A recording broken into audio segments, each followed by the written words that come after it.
Hey dudes, welcome to Splat from the Past, the only 80s themed horror and sci-fi show where things could get totally radical.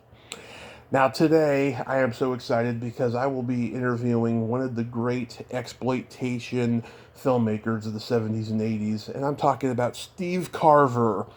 Steve began, as a photojournalist and then began editing trailers for Roger Corman, and soon he was directing classics like The Arena, Big Bad Mama, one of the all time greats, um, Capone with Ben Gazzara, An Eye for an Eye with Chuck Norris. He did the teen movie Jocks, which Stoney Jackson was in. I talked to Stoney about that earlier this year. And Steve wrote a book called Western Portraits, The Unsung Heroes and Villains of the Silver Screen, where he's got all of these pictures of all the great cowboy actors in it. Some he worked with, some he admired, I guess. And we're going to talk about all of that stuff. And it is going to be spectacular. I am looking forward to it. I talked to him on the phone last week. He's a very funny and interesting guy. So here we go. Here is my interview with Steve Carver.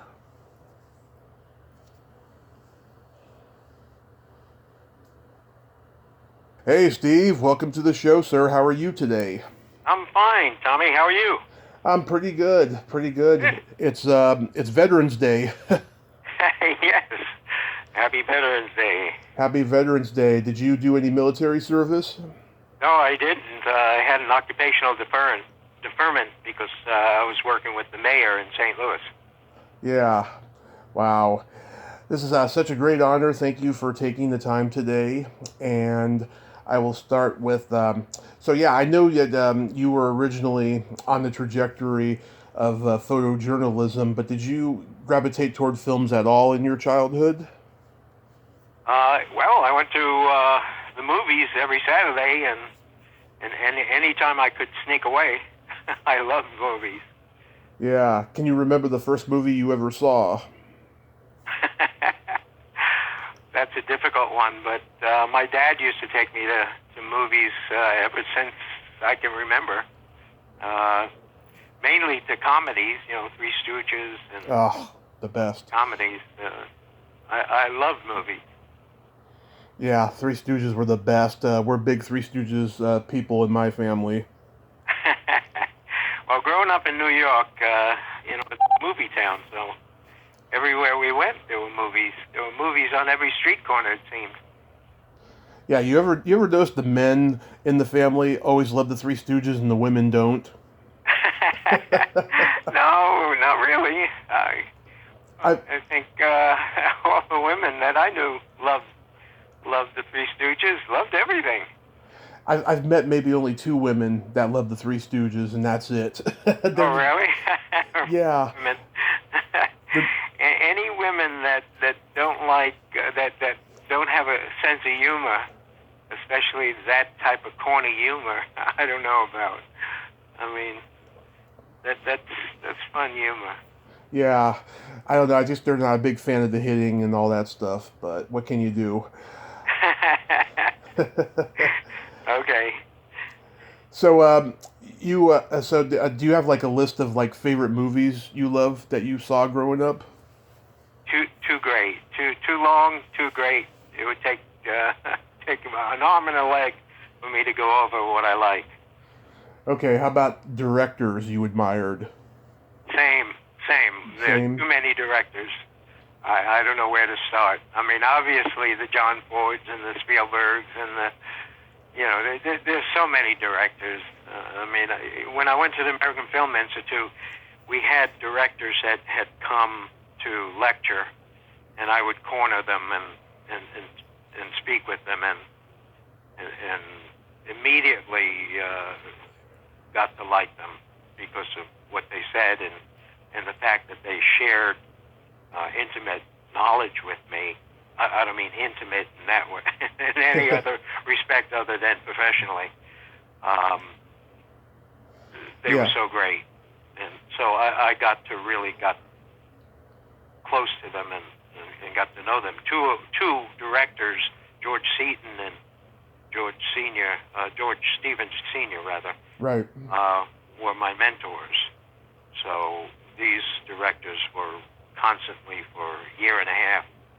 I had access to them. They were just very receptive to you, and they liked your curiosity. More than my curiosity, they liked the fact that I was eager to learn, and the fact that I wanted to become a director, and that I was making movies and made some movies and was serious about filmmaking. There's a difference when somebody is just an auteur or a historian or somebody that just was interested in following filmmaking, and somebody that wanted to do it. There's a difference. Directors pick up that type of thing when someone just asks questions and goes on and drives you nuts asking questions, and somebody who actually puts the information together and goes on tacking it together and you know the difference when they're putting it to use and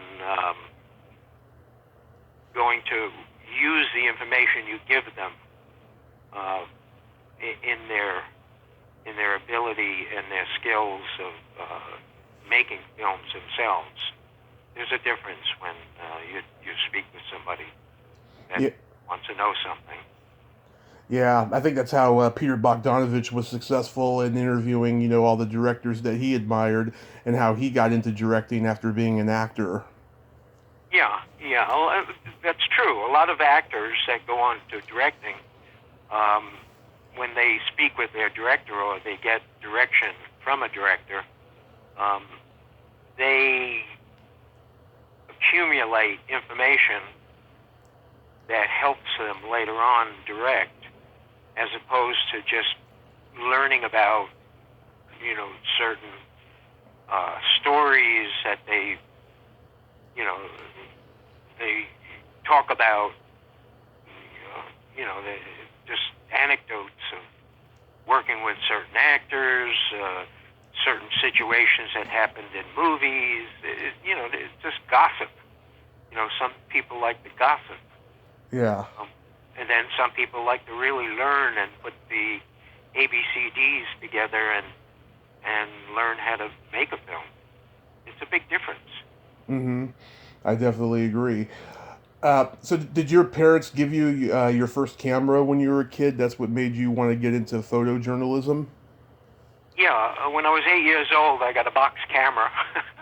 It was a Kodak camera, one of those cameras where you load this big clumsy 640 or 610, whatever it was, roll of film, in the back of it. You shut it up and you roll it up and then you send it away, and it comes back with a whole bunch of pictures. And I started taking pictures, and I used to go to these camps during the summer, and they had dark rooms, and I learned how to process the film. And that's how you really learn photography, by being in a dark room as opposed to taking pictures with a camera and then getting them back processed. You actually get your fingers into the chemical with the negative, and that's how you learn photography, other than composition and all the other stuff that you learn. Yeah. Did they have disposable cameras when you were growing up? No. No Polaroids Right. or any of that? You had to do the old... No, Polaroid didn't come in till the early 60s, I think. Yeah, so you had to do the old technology before. The old stuff. The old reporter cameras, yeah. Yeah, that was a lot of fun, the Graflexes. When I went to school, we had all the Graflex cameras, which are the 4x5s, and the box cameras, and the Yashicas, and the 35 millimeters. those were fun. The cameras with the light bulbs. Yeah, the flashes. Yeah, those were Well, cool. They should bring those back. Even though everyone. they still have them, and quite frankly, I still use them every once in a while. Yeah, it's just everybody now is using their phone to take pictures.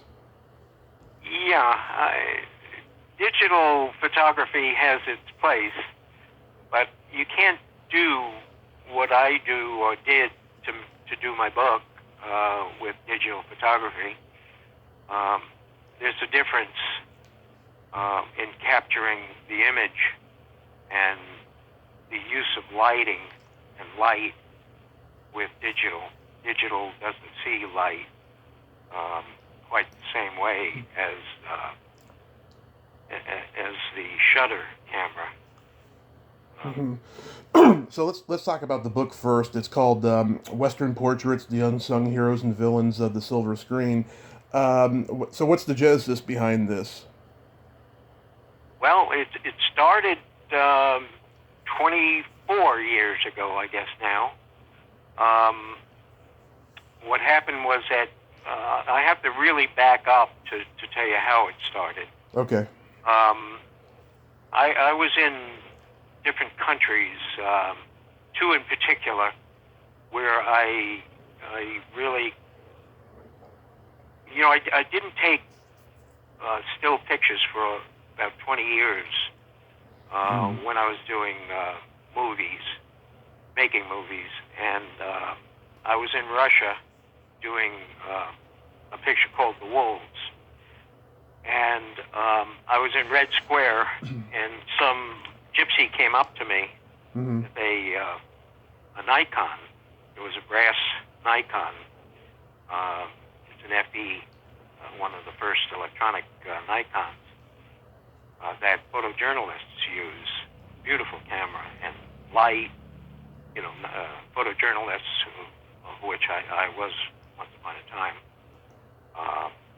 during and after graduate school. The camera was stolen. I knew it.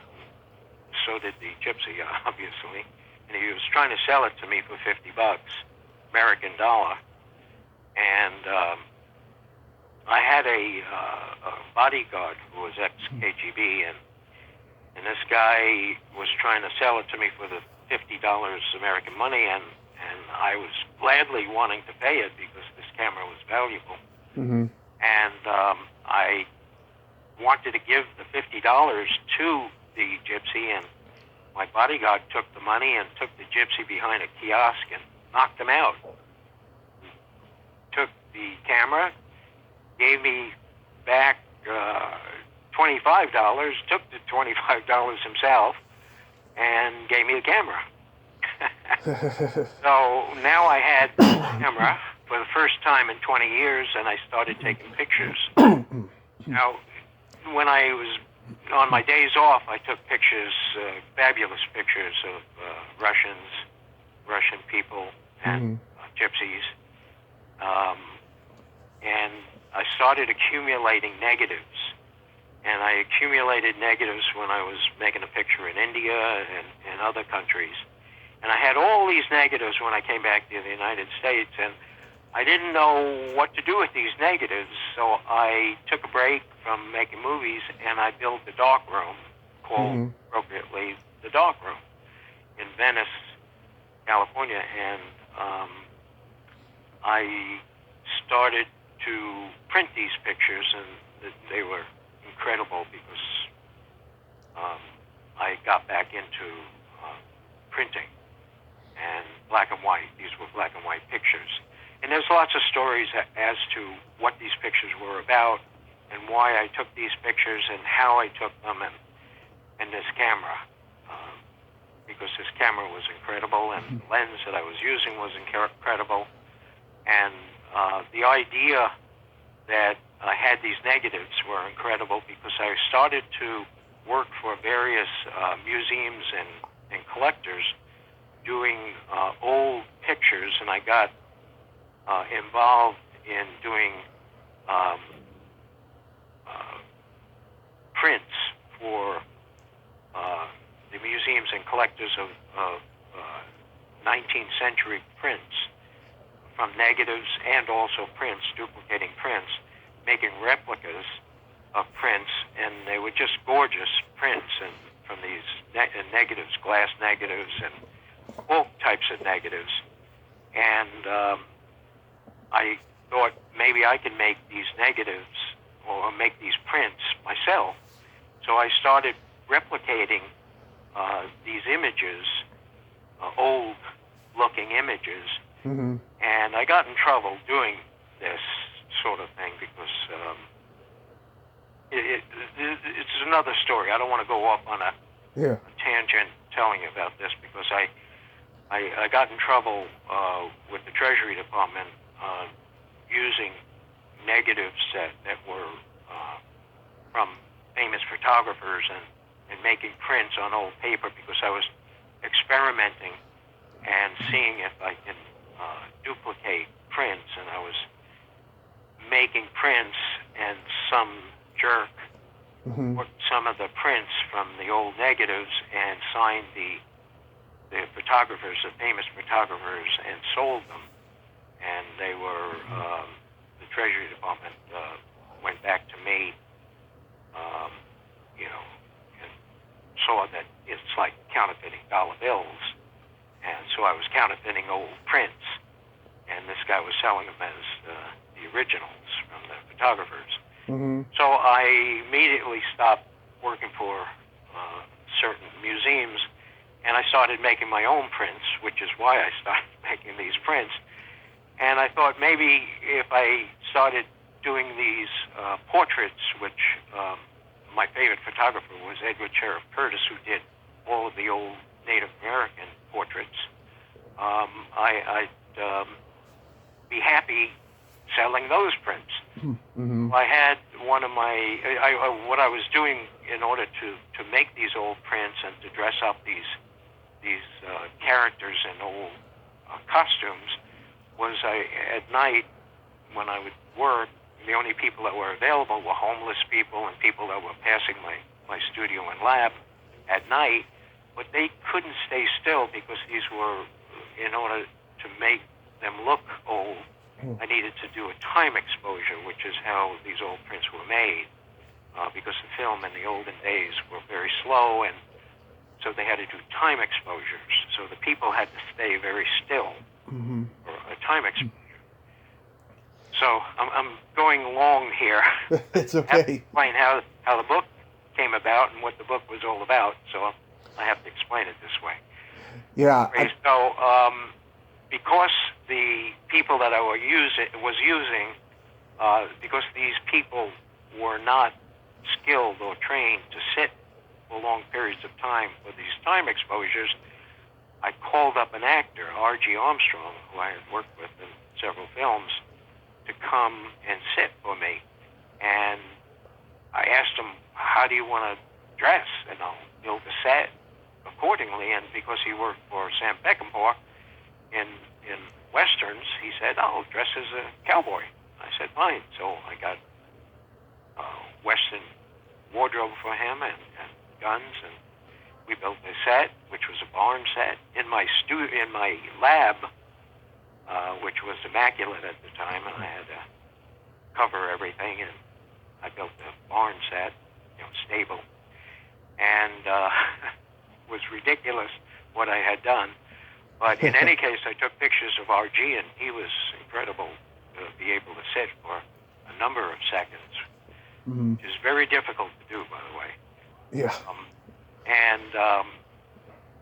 It turned out really well. And then over a game of pool, which I played with Archie and several other people every weekend, he said, why don't you do a book?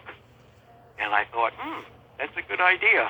And I knew a lot of actors that I had worked with and had done Westerns, like L.Q. Jones and Henry Silver and a whole bunch of actors that had done Westerns. I said, well, why don't we just do a Western book? And so that's how the book came to be. Wow. So, yeah, I looked at those pictures you sent me from the True West magazine article. I am proud to say I interviewed Richard Hurd 2 weeks before he passed. Ah, yeah, Richard, what a great guy. Oh, he was just a class act gentleman. He actually interviewed me more because he just kept asking me questions while I'm trying to ask him questions. There's so much we didn't cover, but he was a great guy, and I love that picture. It gives me chills. Oh, yeah. Yeah, he was something else. We had, at the time in which we launched the book at the Autry Museum, we had 17 actors who had passed away. And four, unfortunately, are passing as as the days go by. David Carradine, who I had done several pictures with, was number 3 to set for me. And we did several shoots. In fact, we did several shoots with a lot of the actors because the phenomena, there's a physical phenomena that is involved in this type of photography. Because we're not only shooting their image, we're shooting something that's kind of weird in the sense that when you do a time exposure, it's also evident in shots of Lincoln and shots of a lot of famous people that had done this photography. Edward Sheriff Curtis, who shot a lot of the Native Americans and Teddy Roosevelt and one of the famous, portraits in this technique and this chemistry also. I'll give you an idea what I'm talking about. Okay. When you do a time exposure and someone sits in front of the camera, you open the lens for a number of seconds. In the case of Edward Sheriff Curtis, 1870s, 1890s, the camera records, similar to a motion picture, several seconds.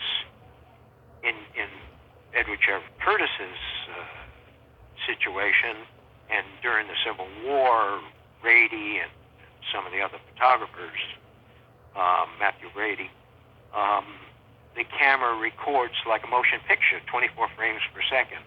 You literally get a bunch of images piled on top of each other in the photograph, in the negative, on the negative. So when I get a glass negative, say, and it's a thick emulsion, and I'm printing that negative, I see lots of images. So that when I put I put it in the enlarger, the negative, and I put the light on, and I do a long exposure, sometimes up to 2 minutes, 3 minutes, onto the paper. And the paper is very sensitive. I use a high-quality German paper. And I put the paper in the solution, which is a solution that is a high-quality chemical, but it's not concentrated. It's a certain type of chemical that allows the paper to take its time processing, developing. So what happens is as the image comes in the darkroom, under this amber light, which is, the paper's not sensitive to it because it's a low frequency, I actually see, say it's a portrait of a person, I actually see the person blinking. So it looks like the person is alive. That's very interesting, Steve. It's almost scary. It's almost like it's a ghost. Therefore, it's called ghost photography. Right. And that's where the terminology ghost photography comes from, because it's the ghosting. Now, during the exposures in the 19th century, 1800s, the photographer would go in and adjust the tie, adjust the collar, and he would go out of the picture while the picture is being taken, while the exposure is being made. And the photographer is never seen, or the person, the portraiture, the portrait is being made, and the guy is blinking, Mm-hmm. you don't see him blinking because the predominance of his eyes being open is what's being taken, and that's the portrait. And that's why sometimes you see a little fuzziness on Abraham Lincoln or Teddy Roosevelt or any of these famous people. They're portraits, and those are the ghosts. Now, there is a ghost in most of the pictures, so these are anomalies. These are ghosts are really captured by this process. Mm-hmm. And we don't know who they are or what they are, but they're all ghosts. And I've taken them and I've seen them. Now, when I took the picture of Buddy Hackett in the book, there is a ghost. Now, it's not a person. It's a rifle. Yeah. It's a 1873 Winchester that killed 22 people that was owned by some marshal. And I borrowed it from a collector. And when L.Q. Jones sat for me for a test, Yeah. I used the rifle in the set. And the following week, Buddy came in, and he sat in the set. I redid the set a little bit, and the rifle was not there because I had to give the rifle back. Yet, when I took Buddy's picture, the ghost of the rifle was in his picture. And in the book, and in Buddy's portrait, the rifle is there. Now, try to explain that. Now, a lot of people say, well, it's the energy of the rifle. It's this.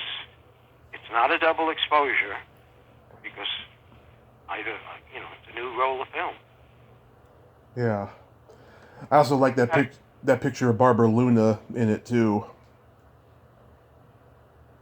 Say that again, please. I also like the picture of Barbara Luna. Yeah, well, there's all there's ghosts everywhere, and they're anomalies. They're not to be explained. It's quantum physics. There's a loop in time when the picture's being taken, and unfortunately, I say this all the time to the actors. You don't have to worry about the time in which I open the shutter because it's not when the picture is actually being taken. We don't know when the picture is taken because, like quantum physics, there's a loop in time. And I don't know when the picture is taken because a lot of times I could swear I took the picture at that time, but you're looking different at the time in which the exposure was made. I have no idea when that exposure was made. Mm-hmm. And it just throws me off when I print the picture. Or I choose the picture. I say, I know number 3 picture was not that picture that I remember taken the 3rd time. It's a different picture. Mm-hmm. It's a really marvelous or intriguing process, this time exposure, because it is a time-traveling exposure. Yeah. The old pictures. Yeah. Do you know who I was supposed to interview a little while ago, but he had to reschedule? Was Jesse Vint. Oh yeah, Jesse. Yeah. He's a trip. Yeah. Yeah, I was going to tell him on the air that I was going to be talking to you next, but I think he has like out of town family members or something. But in the future, yeah. Jesse was a lot of fun, and I did a picture with Jesse. Best Charlie the Moonbeam Rider with David Carradine and Jesse. Yeah. They were fun. A lot of stories that he has about that picture and working with David. Yeah, David was a trip on that picture. We did it in Oklahoma. Mm-hmm. I interviewed David's daughter Callista, and she's very much like him, I have to say. Yeah, David was something else. So, how did you get involved with Roger Corman? Well, I was at the American Film Institute, and I did a picture. My second film, it was a half an hour short called The Telltale Heart. It was a 35 millimeter black and white. We had unlimited budgets, basically. And I wanted to do a classic because the first picture I did, George Stevens Jr., who ran the Institute at that time at Greystone in Beverly Hills, told me, gave me the idea after my first picture called Patton, which, I knew Sam Peckinpah. I had met him, and I asked Sam if I can borrow his crew to do my first picture, which was a 16 millimeter color short on. I want to learn special effects, bullet squibs and explosions and so on. And it was about a soldier who Patton's death. And after I did the picture and screened it, George came up to me and asked me who my audience was and why I made the picture. And I sort of scratched my head and realized that I should make a picture for an audience and not to just learn special effects. So when I chose The Telltale Heart, I made The Telltale Heart because I wanted to have an audience. And in choosing Edgar Allan Poe, The Telltale Heart, it was a classic, and also it was something to really interpret because no one has ever done a really good Telltale Heart.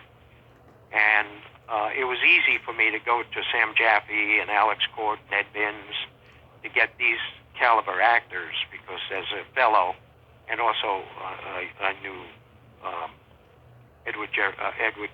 Robinson from my family, and he introduced me to Sam, and Sam definitely wanted to do it because it was a challenge for him to do a character like that. And then I got Elmer Bernstein to do the music. So when I finished the film, we screened it at the American Film Institute Theater, and after the film was screened, I had a tap on my shoulder from someone sitting behind me, and he turned to me and said, how would you like to come and work for me? And I said, who are you? And he said, I'm Roger Corman. And I said, oh, I didn't even know who Roger Corman was. And I said, what would you like me to do? I thought he wanted me to direct films. That would have been great. But no, he wanted me to edit films and edit trailers and radio spots. So I said, okay, I'll do that for a while. But it turned out to be almost a year that I was doing that. And I wanted desperately to direct films at New World Pictures. This was on Sunset. But I learned so much from Roger just being around him and editing these. I started editing pictures that came in from the Philippines and from Europe, and learning from how he wanted me to edit them, that I learned a lot about directing. I learned more about directing from Roger than I did at the American Film Institute, and talking with directors and producers and other people and mentors and so on. So finally, he gave me the arena, and that's how I met Roger Corman and started working for him. Wow. And do you still talk to him? Yes. Yeah. In fact, well, because of COVID, I don't, but I can't. But he signed my book and signed the poster, and and that was the last I had seen him. I guess it was in March or April of last year. Yeah. Last year I was supposed to meet him at a convention. They were doing a tribute to Dick Miller, and he couldn't show up at last minute. I was pretty devastated. I'm like, oh God, I hope he lives another year so I can maybe meet him at another one, but then COVID hit, so... Yeah, he's pretty frail right now, And I don't blame him for being isolated from this because, you know, Yeah. you can't take chances with this stuff. So what drew you to the script for Big Bad Mama? Say that again? What drew you to the script for Big Bad Mama? Well, Roger gave it to me after I did the Arena. When I came back from Rome, and the Arena was successful in all his theaters, he gave me Big Bad Mama, and I started working with the writer and Francis Dole, who also was the writer on the show, and we cast it. You know, we had Angie And Shatner. Shatner, yeah. I could tell you lots of stories about that one. I've heard a lot of interesting stories about Shatner, mostly bad. Well, he's a good actor, and he was fine. He didn't have much of a good time. You know, it was tough. He didn't get along with Tommy Skerritt, Mm-hmm. and it was tough working with Angie. Angie's a strong lady, and she's great to work with. I love Angie, and I had a great time working with her. But you know, Bill's a tough guy when it comes to wanting to do things his way, but Mm-hmm. he was not the star of the show, and but he did pull off the fact that he was, you know, a weak character in the film, and Yeah. pulled it off, and I thought he did a good job. But you know, there were problems for him. Yeah, he's a pretty talented guy. Yeah. How did you? Oh, go ahead. Oh, I was just going to say, in his book, he gave a false image of Roger Corman being on the set, directing him in the love scene, which was false. Roger was never on the set, and his account of the love scene was totally false. You know, I was trying to get him to do what Angie wanted on the set. Angie was totally nude and comfortable with it. So, Mm-hmm. she had a beautiful body, and she was, you know, everybody signed the contract with Roger to do the love scenes, and you know, that's Roger's way of which to sell the pictures, and Bill was uncomfortable, and what can I say? Yeah. How did you get Jerry Garcia for the music? Well, you know, I knew Bob Weir, Mm-hmm. and I know David Grisman, and Jerry I met, and they were great to work with, and subsequently did Capone, the music for Capone, and they had a great time. I had a great time. They were great. Yeah. I'm born and raised in the Bay Area, so I always got to ask whenever I see somebody, you know, who knew Jerry Garcia or Janis Joplin or any of those people. You know, it's like Well, Bay Area pride for me. You know. yeah, Bob's a good friend, and just to get, you know, David Grisman on mandolin to do those riffs and to get that flavor, which was so important to the picture, and Jerry played guitar, and we just had a good time. Mm-hmm. Did you like the Jim Wynorski sequel? Jim's a good guy, and you know, the script wasn't the same. Yeah. You know, it was what it was. You know, sequels are not my favorite thing, and you know, I don't know what to say. Yeah. You know, for what it is, it is.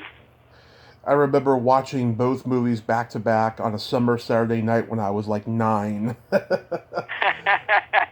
They were Well, at 9, seeing naked girls, why not? no, they were chopped up. It was like Oh, UHF. Yeah. oh, that's too bad. You got to see it at drive-ins. Oh, I've seen it uncut since. Don't worry. Okay, good. Angie's beautiful. Angie is Well, beautiful. with or without clothes, she's beautiful. Yeah, her career was kind of on the outs at that time, but then this was a boost for her, and then that led to Policewoman, right? Yes, yes, yeah. Yeah. On the set of Policewoman, she's such a gracious, wonderful person. She's great to work with, and beautiful inside and out. Hmm. Good person. I've never heard one bad thing about Angie Dickinson. No, she's great. So how was doing Capone? Capone was fun, fun and tough. Ben wasn't easy to work with, but when you surround him with Harry Gaudino and John Cassavetes and Stallone. I'm sorry, Sylvester Stallone. Stallone. Yeah, Stallone was first starting out, and Susie Blakely, and that was a fun picture, and you get a whole bunch of Italians and a whole bunch of Irish guys, and you get them to have fun and shoot up and shoot at each other and work on all the different studios, and it was a lot of fun. It was a tough picture to make because we had, we didn't have a big schedule, we didn't have a lot of money, but we had a lot of fun shooting at each other. Were you trying to stay away from like the Rod Steiger version and do more like a John Milius's Dillinger version of Capone? Well, Brown was the writer. Got his first name. Brown. I'll look it up. Oh, yeah. He was a reporter. He was a Chicago reporter. So he was doing... Howard Brown. Howard, yeah. Howard was a reporter. So he was doing more of a factual account. So we kept it pretty much factual. And I tried to keep it as fun and threw in as much humor as possible. And, Ben was every once in a while tough to work with. But, Harry was a lot of fun when he was on the set. Kept Ben in line for me. I was a young director, and, when you have a method actor, or I shouldn't say method, he's not method per se, but more New York theater type.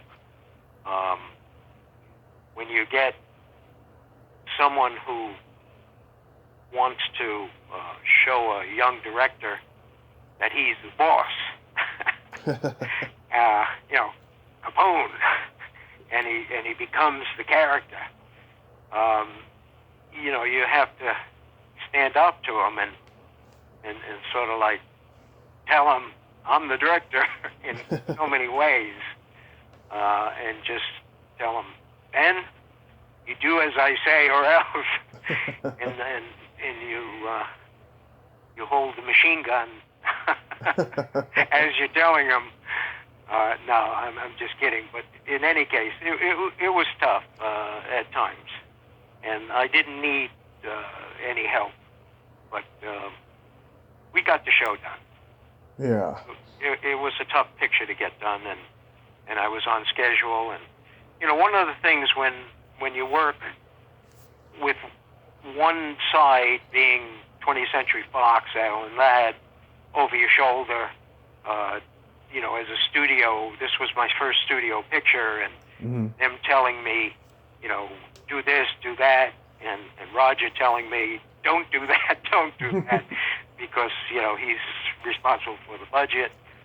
And, Roger taught me a lot of things, how to use extras, take the extras, put them in clothing, this type of clothing, and then as they circle around the camera, change their clothing, throw them back on the set, so you have twice as many extras. And then with the cars, paint them one color on one side, paint them another color on the other side, have them circle the camera, put them on the set again, and you get twice as many cars. You know, I mean, you get production value just from Roger Corman's school of how to make it look bigger on the set and where to put the camera so it looks big. And, you know, we're working on Warner Brothers, we're working on Universal, we're working on 20th Century Fox. I mean, working on all these studios, and we're moving trucks and companies and all that stuff in 48 days or whatever the production days were. I mean, it was tough shoot. Yeah. And then you worked with Chuck Norris on Eye for an Eye, the first. Yeah, one. Chuck was fun to work with too. I mean, yeah, those types of pictures were different than, you know, studio pictures. Those are, you know, Eye for an Eye was shot in San Francisco, so it's a whole different atmosphere. And, you know, Frank Capra Jr., different type of producer,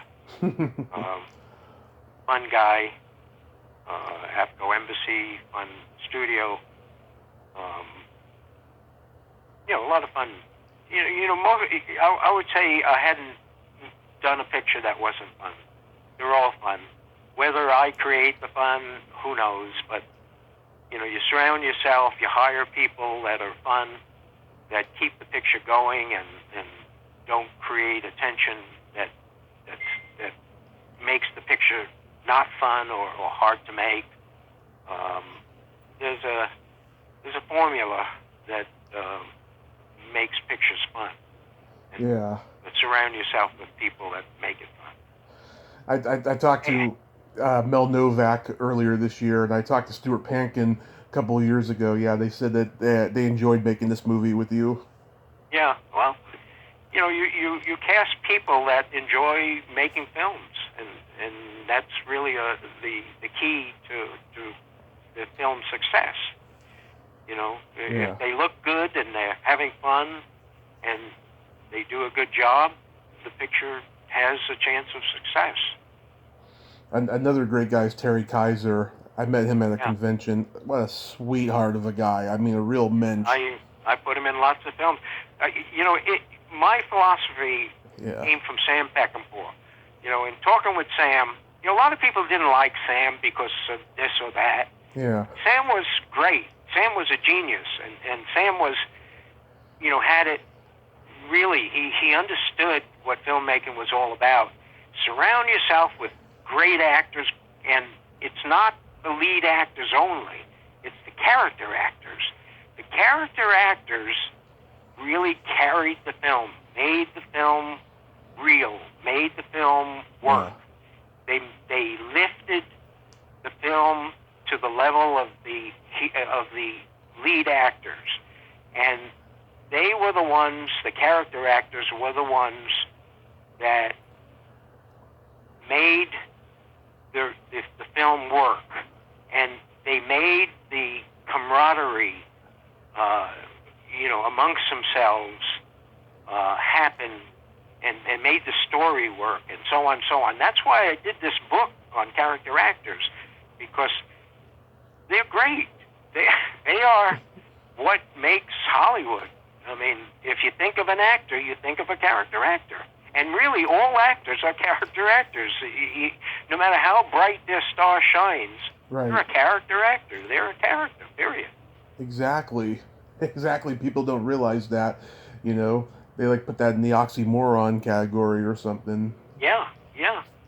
When a handsome actor gets old, they become a character. Yeah. Gregory Peck did it, you know. Yeah. Gregory Peck was my mentor at the American Film Institute. So was Charlton Heston. Wow. Two of my mentors. You had some great mentors, I'll tell you. Yeah. Oh, they were great guys. Yeah. So when Chuck Norris and David Carradine worked together on Lone Wolf McQuade, they were really friends, but people said that they were enemies like they were on screen. Yeah, that was just promotion. Yeah, they were good. They were good friends. I mean, during the fight scene at the end, they exchanged some blows, but that was just to get into character, or it was between them. I mean, I was kind of taken aback by when they hit each other, and I think they were just doing their macho thing. A little bit testosterone came to the surface. Yeah, they wanted to make the fight realistic, so everyone could enjoy the film. Yeah, but afterward, and when we broke for lunch, they would talk and pal around. I mean, yeah, all the publicity and all the promotion was that they hated each other and all that crap. Yeah, I remember, I think it was Leonard Maltin, somebody wrote a review of the movie in their film guidebook and said that, he would have given it at least another star, but the ending was too downbeat or something. Who knows? Whatever. Yeah. Picture made money, that's all that matters. That's all that matters, yeah. Right. So what made you want to make Jocks? It was a fun picture. I liked the people involved. I liked the writer. I didn't like the script, really. Yeah. I thought I could improve it as we went along, but that was tough. I liked the location. I liked the people involved. The Barbary Coast at the time, the casino, the people I knew well. They gave us everything free. And there were a lot of people involved that were really nice people. I mean, Joe Kaufenberg and all the people that were involved. Chuck Norris was involved, actually, and because he and Joe Kaufenberg, who was a high roller at the Barbary Coast, where we stayed and ate and played, and everybody that was in the movie were well taken care of in Las Vegas, and all the tennis players, all the great tennis players, Jimmy Connors and everybody, came to see us, and it was a happy affair, and Mariska Haggerty. They were all happy. When you get a happy atmosphere, that's all that matters when you make a picture. Mm-hmm. Picture does well, fine. If it doesn't, that's okay too. Yeah, I talked to Stoney Jackson earlier this year, and I think he was a little embarrassed by the fact that of what ended up on screen and how the movie turned out. He was just kind of giddy and kind of laughing, and I think he was just embarrassed to answer my questions. Well, yeah, he played a gay guy, but that was only a front. Yeah. And but so what? I mean, it was just a character. Yeah, I don't know if it was because of that, but that was very common in the 80s. There would always be a comedy where the black guy was gay and he wasn't gay in real life. No, not at all. And but so what? It's just a character. Yeah. But it was a kiddie comedy, and Mm-hmm. and everybody had a good time. And the movie, I got RG, I got Christopher Lee, and I got Richard Roundtree. Yeah, I mean, these are friends. They got everything free. They got a salary. I mean, it's their profession. The whole idea is if they're not working, what's the use? Actors should do. I work with English actors on River of Death. Donald Pleasance and Herbert Lom. Yeah. Their attitude, and Christopher Lee and so on. English actors have a wonderful attitude. Their attitude is, no matter what the size of the role is, it's work, and it's their profession. And they have a wonderful attitude about when they're working and how they work. They give it all. And my feeling is that more actors should have that attitude. And everybody would be happy on the set, and there'd be less problems for directors, for producers, and for other actors who have to work with grouchy, crazy actors who don't have that attitude. Yeah. It's wonderful working with English actors because of that attitude. And, you know, when you have actors that have this attitude and don't, you know, scream bloody murder about having, you know, less lines or not as many lines as another actor, or doesn't have a big enough Winnebago as another actor, or this or that, you know, it's horrible on the set when you have those conflicts. Yeah. English actors, you don't have that problem. They're trained differently.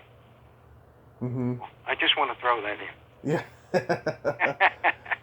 And I noticed too, you gave a role to a then unknown director, Tom Shadyac.